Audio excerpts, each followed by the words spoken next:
Bonjour à tous et bonjour à toutes. Nous nous retrouvons aujourd'hui encore pour aborder un autre épisode des 20 règles d'or contre les explosions de bouteilles de gaz butane. Aujourd'hui, nous aborderons la règle d'or numéro 14. Elle a pour objet ne pas laisser le robinet gaz de la bouteille ouvert quand celle-ci n'est pas utilisée. Ce robinet gaz qui est monté en tête de sortie de la bouteille de gaz est un accessoire de sécurité déterminant qui a pour rôle de couper manuellement le gaz quand on ne l'utilise pas. Le croquis ci-dessous nous montre à quoi ressemble un robinet de bouteille de gaz. En effet, refermer uniquement le bouton régulateur de la gazinière ou celui du foyer de feu déporté sans refermer le robinet gaz de la bouteille n'est pas suffisant. Il y a eu trop d'appartements qui sont partis en feu pour cela, trop de marchés qui sont partis en feu pour cela. Hélas, laisser le robinet gaz ouvert quand le gaz n'est pas utilisé est un risque accidentogène cité avec récurrence dans les explosions de bouteilles de gaz. Muni d'un joint d'étanchéité au niveau de sa visserie, il est en réalité l'accessoire principal de sécurité qui garantit l'absence totale de fuite de gaz quand il est bien refermé en position F et quand il est en bon état. Il importe donc de toujours bien vérifier que le joint d'étanchéité du robinet gaz est en place et en bon état. Le robinet gaz que l'on voit sur ces deux images, pour le cas de bouteille B6 et le cas de bouteille B12, doit donc être impérativement refermé après chaque utilisation. Et je répète, ce robinet gaz doit toujours et impérativement être refermé après chaque utilisation. Voyons donc à présent la situation d'alerte au danger qui illustre cette règle d'or numéro 14. Alors, il s'agit de Fatim et Ibrahim. Ils viennent d'aménager dans un nouvel appartement d'une pièce comprenant une cuisine américaine entièrement ouverte sur le petit salon et le lit. Donc tout se trouve dans la même pièce.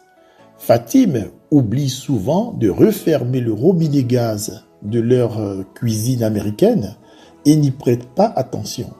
Ibrahim non plus, quand ils partent se coucher et même quand ils sont hors de la maison. Par ailleurs, ils comptent bientôt inviter des amis pour une fête de présentation de leur appartement et ils achètent donc 4 autres bouteilles en réserve qu'ils stockent dans cette même cuisine. Est-ce que tout cet agissement de Fatim et Ibrahim est normal? Posons-nous des questions essentielles pour mieux comprendre. Sachant que Fatim et Ibrahim sont des fumeurs de cigarettes et de chicha, prennent-ils ou pas des risques à laisser leur robinet gaz en permanence ouvert dans une cuisine américaine qui est elle-même ouverte sur le reste de l'appartement? Quelles consignes de sécurité devraient-ils donner à leurs invités quand ceux-ci seront là pour la fête de présentation de l'appartement? Est-il prudent de stocker tant de bouteilles de gaz en réserve dans cet appartement d'une pièce? Et enfin, comment pourrait-on bâtir une cuisine américaine pour tenir compte de ces risques qui ont déjà causé tant de pertes en vies humaines? En effet, pendant que l'on dit qu'il n'est pas recommandé de dormir dans un appartement avec une bouteille de gaz à côté, nous nous trouvons vraiment dans ce cas spécifique lorsque nous sommes dotés d'une cuisine américaine qui est ouverte sur un espace unique. Alors, comment construire ce type de cuisine et ce type d'appartement? Aujourd'hui, nous nous trouvons dans une situation assez délicate parce que Fatim et Ibrahim sont des fumeurs chroniques, c'est-à-dire que nous avons dans cette pièce unique des points chauds permanents du fait qu'ils fument en permanence de la chicha, des cigarettes. Et tout cela en présence d'une cuisine américaine ouverte où se trouve déjà une bouteille de gaz plus 4 autres bouteilles de gaz qu'ils ont achetées pour pouvoir recevoir leurs amis à l'intérieur de cet espace. C'est assez délicat tout ça. Alors, revoyons quelques conseils. Autant donc pour Fatim et Ibrahim que pour les invités, fumer et téléphoner dans l'espace de la cuisine américaine est une situation à risque d'explosion qui est de surcroît amplifiée par le stockage de plusieurs bouteilles de gaz en ce même lieu. Et déjà Fatim, qui passe son temps au téléphone dans cette cuisine américaine, met déjà toute la maisonnée en danger. Or, hormis le risque de constituer un carré du feu, ce qui est évident dans les circonstances actuelles, certaines chichas et cigarettes pourraient, du point de vue sanitaire même, contaminer les aliments du fait de fumée contenant des substances chimiques toxiques, voire cancérigènes, confinées dans cet espace clos.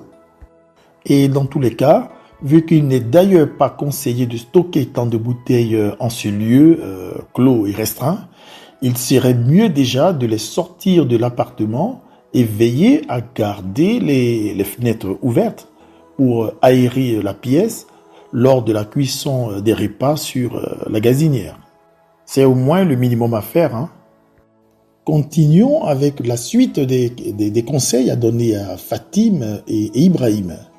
Car du fait qu'une bouteille dite vide ne peut être complètement vide en réalité, elle est soumise aux mêmes règles de précaution qu'une bouteille de gaz pleine.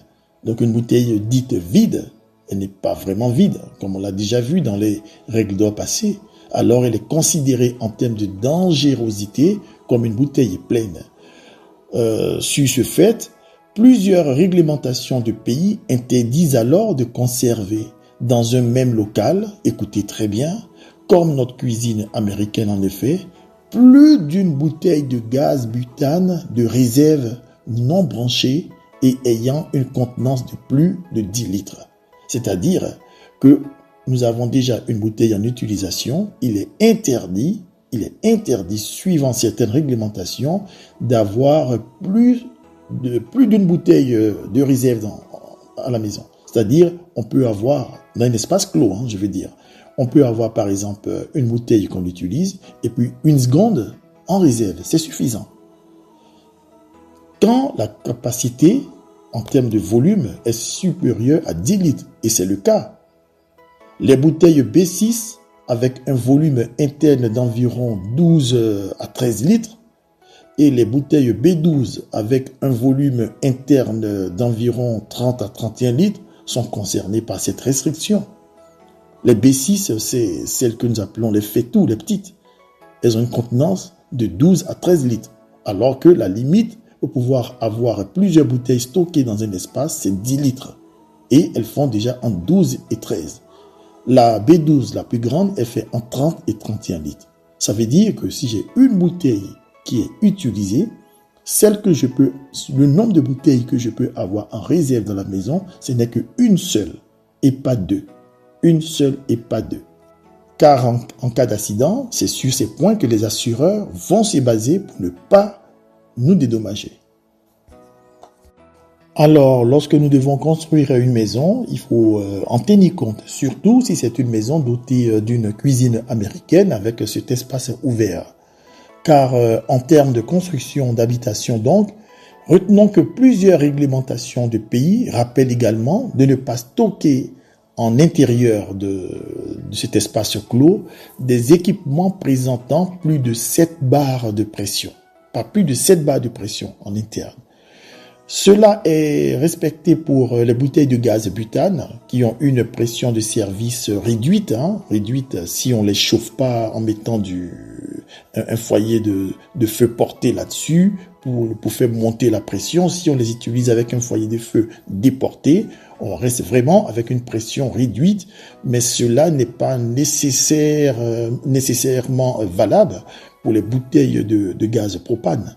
On n'utilise pas encore forcément du propane dans tous les pays, c'est du butane qu'on utilise, mais déjà, on se prépare parce qu'on peut y arriver.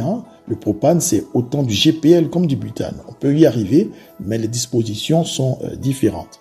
Alors, si un jour, l'on devrait avoir affaire à elle, en tenir compte, hein, alors pour toutes les mettre à l'extérieur du fait de la pression interne plus élevée. Quand je dis elle, je parle des bouteilles de gaz propane. Si un jour l'on devrait avoir affaire à elle, il faudrait vraiment tenir compte de toutes les précautions qu'on donne pour les mettre à l'extérieur. Parce que contrairement aux bouteilles de gaz butane qu'on peut mettre à l'intérieur, parce que la pression, comme on l'a dit, est inférieure à 7 bars, à condition qu'on ne la chauffe pas. Hein. Voilà, les bouteilles de gaz propane, elles sont exclusivement mises à l'extérieur. Retenons donc ce conseil pour l'avenir. Le plus commode pour un appartement hein, ayant une cuisine américaine, ouverte donc sur le reste du séjour, je préfère bien le répéter plusieurs fois pour qu'on comprenne bien qu'à la différence des autres cuisines qui ont un mur qui sépare la cuisine du reste du séjour, la cuisine américaine elle est ouverte. Donc c'est-à-dire que même étant dans le salon ou dans la chambre, si la chambre fait partie de cet espace, on est exposé à la cuisine.